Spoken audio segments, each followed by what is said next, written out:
গাজায় ইসরায়েলি হামলার প্রতিবাদে মেক্সিকোয় বিক্ষোভ থেকে সংঘাতের ঘটনা ঘটেছে। মেক্সিকোতে ইসরায়েলি দূতাবাসের বাইরে পুলিশ এবং বিক্ষোভকারীদের মধ্যে ব্যাপক সংঘর্ষের ঘটনা ঘটেছে।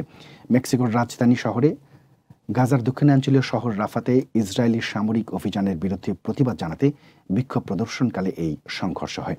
মেক্সিকো সিটির লোমাস ডি ছ্যাপলুপেক এলাকায় অবস্থিত ইসরায়েলি দূতাবাসের বাইরে মুখোশ পরে বিক্ষোভ করছিল বিক্ষোভকারীরা। বিক্ষোভকারীদের পথ আটকে রাখায় দাঙ্গা পুলিশকে লক্ষ্য করে ইট পাটকেল ছুড়লে সেখানে এক সংঘর্ষ ছড়িয়ে পড়ে। রাফার জন্য জরুরি পদক্ষেপ গ্রহণের দাবিতে মানুষ বিক্ষোভে অংশগ্রহণ করে। তাদের মধ্যে বেশ কয়েকজন বাধা অতিক্রম করে ইসরায়েলি দূতাবাসের ভেতরে যাওয়ার চেষ্টা করে, তবে পুলিশ তাদের প্রতিহত করে। এ সময় পুলিশ বিক্ষোভকারীদের ছত্রভঙ্গ করতে কাঁদানে গ্যাস ছোড়ে এবং বিক্ষোভকারীদের ছোড়া ইট পাটকেল কুড়িয়ে নিয়ে পাল্টা হামলা চালায়। এ সময় বিক্ষোভকারীরা দূতাবাসের বাইরে আগুন ধরিয়ে দেয়।